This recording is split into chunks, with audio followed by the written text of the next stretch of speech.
নমস্কার, Bengali story telling চ্যানেলে শুভ্রার আজকের গল্প বনফুলের লেখা। গল্পের নাম মাত্র 10টি টাকা। অপ্রস্তুত হয়ে বিধুবাবু বলল, আচ্ছা থাক থাক, তাতে কি হয়েছে, হাতে যখন থাকবে তখন দেবেন। তো ব্যস্ত কেন? ততোধিক অপ্রস্তুত হয়ে নিখিলবাবু বলল, না না, ব্যস্ত হবার কথা বই কি, এই নিয়ে আপনাকে আমি 3 বার ঘোরালাম, আজ একেবারে আপনাকে ঠিক দিতাম। কাল রাত্রে টাকাটা এনেও রেখেছিলাম, কিন্তু সকালে বোঝা মশাই এসে একেবারে নাছোড় হয়ে পড়লেন। বেনারসে তার ছেলের অসুখ করেছে, তার এসেছে কিছু টাকা না হলে। বিধুবাবু বললেন, তা বেশ করেছেন, দিয়েছেন, তার জন্য আর কি হয়েছে, তিনি ফেরত দিলে আমাকে তখন দেবেন। আজ দেখি যদি বিপিন কিছু ধার দেয়, আমারও আজ টাকা কিছু। বলে বিধুবাবু উঠলেন। বিধুবাবু বের হয়ে যেতেই নিখিলবাবু অপ্রস্তুত ভাবটা কাটিয়ে গেল, আর মনে মনে তিনি বললেন, আচ্ছা আমার কোথাকার কটা টাকার জন্য তোর ঘুম হচ্ছে না। বাইরে গিয়ে বিধুবাবু মোগা ভাব বদলালো, আর তেমনি অনুচ্চস্বরে বললেন, বেটার ছেলে ভোগাবে দেখছি। স্বাভাবিক নিয়ম অনুসারে দিন কাটতে থাকে। একটা সপ্তাহ কাটল। বিধুবাবু আবার একদা প্রাতে নিখিলবাবুর বাইরের ঘরটাতে এসে দেখা দিলেন। প্রায় মাস 3 পূর্বে বিধুবাবুর নগদ 10টা টাকা নিখিলবাবুকে ধার দিয়েছিলেন, আর কালই সকালে দিয়ে দেবো বলে এই প্রতিশ্রুতি পেয়েছিল। কিন্তু নিয়তির এমনই পরিহাস যে আপিসের গণ্যমান্য বড়বাবু নিখিলনাথ মিত্রকে অদ্যাপি অধর্ম থাকতে হয়েছে, তাও সামান্য 10টা টাকার জন্য। আর বিধুচরণ বসুর মতো একটা লোফারের নিকট। হায় রে নিয়তি, তোমাকে গড় করি। নলরাজার মতো বিচক্ষণ রাজাকেও তুমি নাকাল করেছিলে, আর আমি তো সামান্য ক্যারানি মাত্র। এটাই ছিল নিখিলনাথের সান্ত্বনা। বাল্যকালে নিখিলনাথ মহাভারতের গল্প শুনতে খুব ভালোবাসতেন, এরকম একটা জনশ্রুতি আছে। বিধুচরণ আসতেই নিখিলনাথ মুখে এমন একটা ভাব প্রকাশ করলেন যেন তিনি বিধুচরণের পথেই উৎকণ্ঠিতভাবে দিন যাপন করছে। বিধুচরণ আসতে তার যেন সে দারুণ উৎকণ্ঠা বিদরিত হল। বাঁচা গেল। আসুন বিধুবাবু, আপনার কথা রোজ ভাবি। আজ আমাদের পাড়ায় গণেশ অপেরা যাত্রা হবে, আসবেন কিন্তু শুনতে। একজন মনোমতো সঙ্গী না পেলে এসব জিনিস শুনে ঠিক সুখ নেই। আসুন না। যেন আকাশে চাঁদ হাতে পেয়েছেন। বিধুচরণের মুখমণ্ডলে এরম একটা আনন্দ জ্যোতি প্রকাশ পেল। তিনি উদ্ভাসিত চোখে তুলে জিজ্ঞাসা করলেন, হ্যাঁ হ্যাঁ, তা বেশ তো, কটার সময়? এই 8টা, এই সন্ধ্যে 8টা নাগাদ আসবো শুনতে। এমন সময় নিখিলবাবুর 6 বছরের কন্যা মিন্টু এসে বলল, বাবা, মা বলল চিনি ফুরিয়ে গেছে। বিধুবাবু মিন্টুকে ধরে তার সঙ্গে আলাপ করতে লাগলেন। এত আলাপ তিনি বোধহয় নিজের মেয়ের সঙ্গেও করেন না। বাহ খুকি, তোমার ফ্রকটা তো বেশ সুন্দর, মাথার ফিতেটাও তো চমৎকার দেখছি তো। এরকম নানা রকম আলোচনার জন্য আরও মিনিট 10 কাটিয়ে দিল। বিধুচরণ বাবুর এখানে আসার মুখ্য উদ্দেশ্য ছিল ওই 10টি টাকা, কিন্তু মুখ ফুটে তাগাদা করতে পারলেন না। নানা ছুতো নাতায় কালহরণ করতে লাগলেন। যদি নিখিলবাবু কথাটা নিজেই পারতেন। বিধুচরণ বাবুর চক্ষু লজ্জা প্রবল। নিখিলনাথবাবু মহাভারতীয় নন, তিনি ওদিক দিয়েই গেলেন না। এবছর ফতেপুর সিটিতে কি ভীষণ শীত পড়েছে, তার জন্য গরিব লোকেদের কি দারুণ কষ্ট হচ্ছে, এই সম্পর্কে তিনি নানাভাবে যেন উদ্বেগ প্রকাশ করতে লাগলেন। ঘড়িতে ঢং ঢং করে 9টা বাজল। নিখিলনাথবাবু বললেন, এইবার আপিস যাওয়ার জোগাড় করা যাক। বিধুচরণ এবার মরিয়া হয়ে বললেন, বোঝামশাইয়ের কাছে টাকাটা ফেরত পেয়েছেন নাকি? নিখিলনাথ যেন আকাশ থেকে বললেন, ঠিক ঠিক ভুলেই গেছি তো, টাকাটা আপনার জন্য রেখেছি আমি। বলেই তিনি পকেট হাতড়াতে লাগলেন।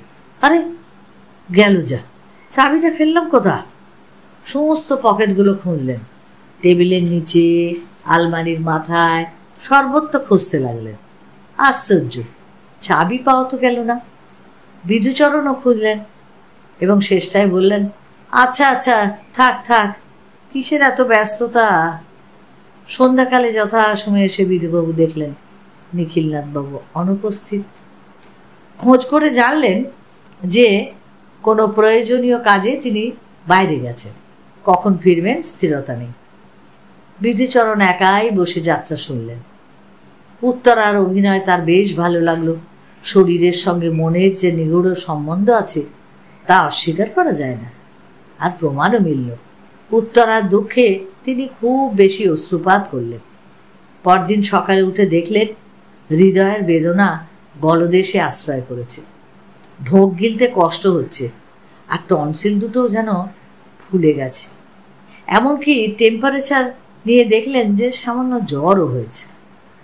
সামান্য জ্বর ক্রমশ অসামান্য হয়ে উঠল এবং তৎক্ষণাৎ শয্যাগত বিধুচরণ চিন্তা করে দেখলেন যে নিখিলনাথের সঙ্গে দেখা না হলে তিনি কদাপি যাত্রা শুনতে যেতেন না।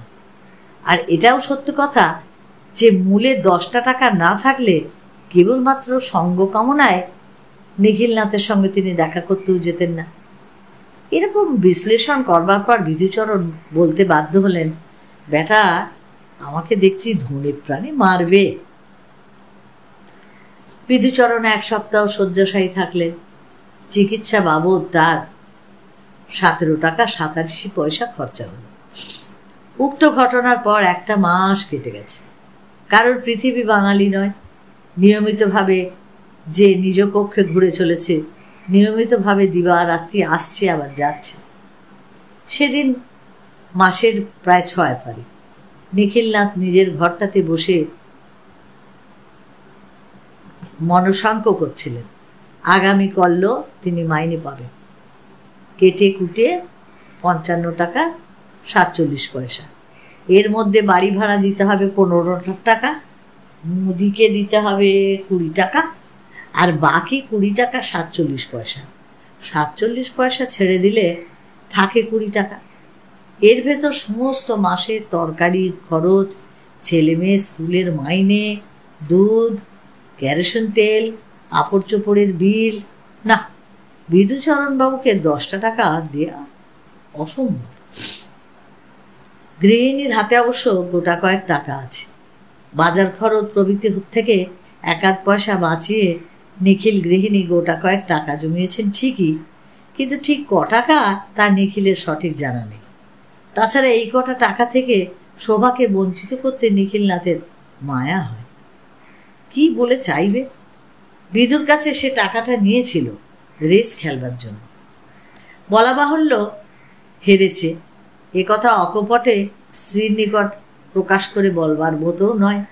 নিখিলনাথ ভাবছিল কোনোরূপ ম্যানেজ করে টাকাটা সে বিধুকে দিয়ে দেবে, কিন্তু প্রতি মাসেই সে একবার করে এই মনে মনে অঙ্ক কষতে থাকে, কিন্তু তারপরে দেখে অসম্ভব। অথচ মিথ্যে অজুহাত দেখিয়ে বিধুকে তার ঠেকিয়ে রাখা সম্ভব নয়। প্রত্যেক জিনিসেরই একটা সীমা আছে। নিখিলনাথবাবু কি করবে ভাবছে এমন সময় গলির মোড় থেকে হঠাৎ বিধুর কণ্ঠস্বর ভেসে এল, এই একবার নিখিলবাবুর কাছে যাচ্ছি। কিংকর্তব্য বিমূঢ় নিখিলবাবু তাড়াতাড়ি উঠে পাশে একটা চোর কুটির ছিল, তাতে ঢুকে খিল লাগিয়ে দিলেন। নিখিলবাবু! মিন্টু এসে করলো, বাবা তো এক্ষুনি এখানে বসেছিল, বাইরে গেছে তাহলে। আচ্ছা, এলে বলো যে আমি এসেছিলাম। আচ্ছা। বিধুবাবু চলে গেল। বিধুবাবু চলে যেতে না যেতেই বাপরে বাপ, উফ উফ করতে করতে সবেগে নিখিলনাথ চোরাকুটির থেকে বের হলেন। চোরাকুটির কোণে একটা বোলতার চাক ছিল। কামড়ের চোটে দিকবিদিক জ্ঞানশূন্য হয়ে নিখিলবাবু গাড়ু থেকে খানিকটা জল নিয়ে চোখে মুখে ভালো করে ঝাপটা দিতে লাগলেন। দেখতে দেখতে বাঁ চোখটা ফুলে ঢেকে গেল, আর ডান দিকের গালটা স্মৃতি মিন্টুর যেন আরো হাসির খোরাক হলো। নিখিলনাথ ওপরে গিয়ে শুয়ে পড়লেন। ঠিক এমন সময় দুজন লোক ধরাধরি করে বিধুবাবুকে নিয়ে হাজির। কি করে নিখিলনাথের কাছে টাকাটা আদায় করা যায় সেটাই ভাবতে ভাবতে তিনি এমন অন্যমনস্কভাবে পথ চলছিলেন যে কলার খোসায় পিছলিয়ে একেবারে সাংঘাতিক রকম পড়ে গেছে। মাথা কেটেছে, হাতও ভেঙেছে। দুজন পথিকের সহায়তায় অতি কষ্টে তিনি নিখিলনাথের বাড়ি ফিরেছেন। তার বাড়ি, নিজের বাড়ি অনেক দূর। নিখিলনাথ ওপরে গিয়ে বিছানায় শুয়েছিলেন। ডাকাডাকিতে নেমে এসে তার তো ডান চোখটা দিয়ে দেখলেন বিধুচরণ আবার ফিরেছে। উভয়কে দেখে যুগপৎ বলে উঠলেন, বাঁচান আমাকে। আরও 3 মাস কেটেছে।